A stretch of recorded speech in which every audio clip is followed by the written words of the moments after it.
Mediterranean countries. So this is only the beginning, but it is a very promising beginning. Thank you. Prime Minister Costa.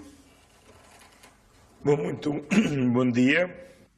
Quero-me congratular por darmos hoje, com a participação da Presidente da Comissão, Ursula von der Leyen, mais um passo para a concretização do acordo político que tínhamos firmado em outubro com o Presidente da França e o Presidente do Governo do Reino de Espanha. Com este passo, nós acrescentamos mais uma fonte de energia produzida na Península Ibérica para o conjunto da Europa. A par das 4 interconexões elétricas que estão acordadas, 2 em operação, 2 em projeto ou em construção. Para além das interconexões de gás natural já existentes entre Portugal e a Espanha, acrescentamos agora um corredor dedicado exclusivamente ao hidrogênio verde. Isto muda significativamente o paradigma, porque para além de sermos simplesmente importadores e reexportadores de energia, nós passamos também a reforçar a nossa posição enquanto produtores e exportadores de energia para o conjunto da Europa. A Península Ibérica é, por razões naturais, obviamente, um dos melhores locais na Europa para desenvolver as energias renováveis. Hidráulico, solar, vento. E por isso temos preços mais baixos que os países na produção da energia designadamente solar. Isso torna lower production costs than other countries for this kind of energy production, and that's also important when we look at green hydrogen as produced in the Iberian Peninsula, which will not only cover our own consumption needs in the Iberian Peninsula, but will also enable us to provide energy to the rest of Europe. And that's why it is in the interest of the whole European Union to have this project. It doesn't just meet the interests of Spain and Portugal, it's the whole European Union that will benefit, and it comes at a crucial time. The Russian war against Ukraine has made it quite clear that we need to reinforce our energy security in Europe. Obviously, this security entails increasing our ability to produce energy without relying on third parties. And also, even if we are forced to import some energy, it's important to diversify the sources and routes taken by energy imports. The more diversification, the less dependency we will have. And if there's one thing that's crucial for the future and to guarantee and to ensure future security, it is a reduction of dependence. I would like to thank the Spanish Prime Minister for welcoming us here at this summit and for affording us this opportunity to jointly offer something as the Iberian Peninsula to the rest of Europe. I'd also like to thank the President of France for having been so constructive and with such a spirit of dialogue in order to overcome the hurdles that kept arising for the connection between Spain and France. And we're also benefiting from that indirectly. It's really important for us to be able to reach the rest of Europe, and we can only do that through Spain and France. So this, Madam President, is a really good example of how 3 countries, 3 states are able to cooperate together for the good of the whole European Union. And I think this is something that should lead us to understand that we are all one in Europe, and we need to have this sort of fellowship. President Macron, thank you very much. I'd like to thank the Spanish Prime Minister for welcoming us here at the summit and for this meeting we've held just before it. I'd also thank the President of the European Commission for being here with us. Thank you, Ursula. And thank you, António, as well, for your kind words on this project and for your active role played within it. The introductions have been made. All I can say here is that the H2Med project is, from our perspective, quite consistent with our overall strategy. We seek 3 objectives. We have a climate objective, which is to reduce emissions and gradually stop depending on fossil fuels and go towards the electrification of the European continent and replacing fossil fuels with hydrogen as well.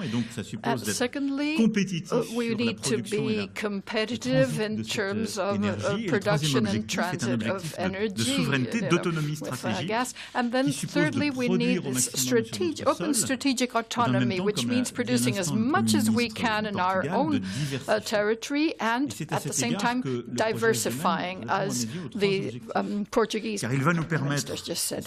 And so we have these three aims. As a result of the agreement that we reached together in Brussels back in October, we are rebuilding an agreement, but we had to overcome the issues of crossing the Pyrenees. That's why we chose an alternative corridor through the Mediterranean, in order to boost hydrogen as an alternative source of energy. So we have Zamora as one route, and then Barcelona-Marseille that will interconnect our countries, and it will also allow for other European interconnections, because others in Europe will want to have access to this hydrogen. So together we are offering this and hoping that the H2Med project will be declared of common interest and benefit from European funding to be completed by 2030. It's part of our hydrogen strategy. As President von der Leyen said, we want to produce 10 million tons of hydrogen in Europe and import another 10 million tons. So low-carbon energy which can be produced either with renewable sources of energy or with nuclear power should be made available to our other EU countries. It will complete what is needed, and it will also help address our needs in terms of energy production. For that purpose, we have the new electrical interconnection in the Bay of Biscay. It's the 8th interconnection that will come in, it will start operating in 2027, and it allows for cross-border exchanges. We have been increasing the number of electrical interconnections between France and Spain, France and Portugal, and obviously between Spain and Portugal, as a result of which we'll have a more integrated European network, which is a good thing in terms of making the best possible use of our power production capabilities. Obviously, low-carbon power production. This is in the interest of the European Union and of our countries. Thank you very much. Thank you very much, Madam President, for coming here in order to complete the work that we started some time ago. I'd like to thank our ministries and our teams for all the hard work they've carried out in the last few weeks. President Sánchez. Thank you very much. I'd like to first thank the media for attending this joint event. And I'd like to, first of all, thank Alicante and the people of Alicante for their hospitality. This is a very bright city welcoming a European Mediterranean country summit. We're going to talk about energy and interconnections and about many other topics at the end of the summit. I'd also like to thank all of the European Commission officials working here at this important European agency, EUIPO, located here in Alicante, for their welcome, and thank the Commission as well. They've made this space available for this event. As Prime Minister Costa has said, this is an example of cooperation between three countries, Spain, Portugal, and France, together with the European government, the European Commission, which together are giving a response of solidarity and commitment to our energy crisis, as President Macron said. Now, this new project has been called H2Med, but we also need to give greater visibility to the two connections that will take place. First, the one between Portugal and Spain, Celsa, and then the one between Spain and France, Barcelona to Marseille. As you know, back in October, the President of the French Republic and the Prime Minister of Portugal and myself myself met at the French embassy in Brussels just before the autumn European Council in order to work together to implement a green energy corridor linking Spain to Marseille so that that could be connected to the rest of Europe. What was this? Well, this was one step forward to unlock the issues for interconnection between France and the Iberian Peninsula, which is more necessary than ever since Putin started waging his war against us. And then, of course, we should also remember the electrical interconnections, as reminded by one of the other speakers. So we agreed that just before this summit in Alicante, we would get together to look at the project, the goals, the deadlines, and flesh out the details for implementation. Our technical teams and our ministers involved have been working non-stop for 1 month. I'd like to thank them and the Commission teams for the very hard work over the past 30 days, as a result of which we're now able to present the main elements of this project. H2Med has two chief components. One is the link between Portugal and Spain, Celurico de Aveira to Zamora on the one hand, and then Spain to France would be Barcelona to Marseille. As a result of this corridor, we reiterate a double commitment, which I would like to highlight here in Alicante. First of all, we're boosting our energy security, the strategic autonomy of the European Union at a time when it is essential for us, Europeans, to show solidarity amongst one another, to reduce reliance on energy from sources that are currently using it as a leveraging element to reduce our support for the Ukraine. Secondly, as President Macron said, this is really important. We are reinforcing our European commitment to climate neutrality, and hydrogen is essential to this. Spain, my country, is fully committed to this objective. It's aware of it. It has a roadmap for hydrogen. This is just one more instance of our commitment to the environmental transition. And we want to spearhead the energy transition together with Portugal and France. We're working to have a transition to renewables.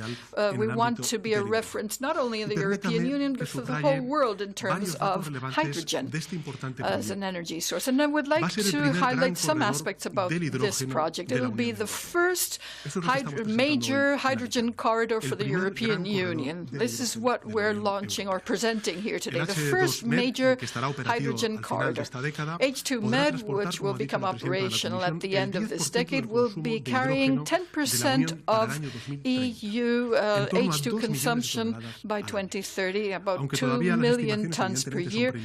Obviously, the estimates are still early ones, so I'd like to be cautious, but the cost is expected to be about 2.5 billion euros. We will work ceaselessly to build this infrastructure.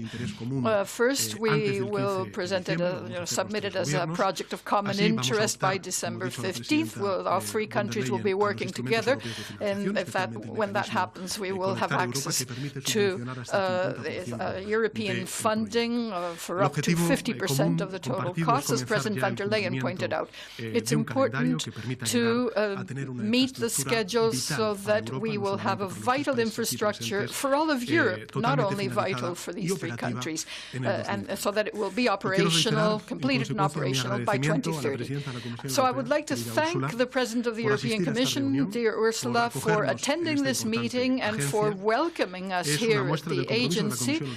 It shows the commitment of the European Commission to this European project that is so essential to diversification and to the energy supply of every country in the Union. It is crucial. It is also quite symbolic symbolic that we're meeting here at the European Union Intellectual Property Office, which symbolizes the European spirit behind this project. I'd also like to highlight the participation, empathy, commitment, solidarity, and will to achieve an agreement of President Macron and Prime Minister Costa.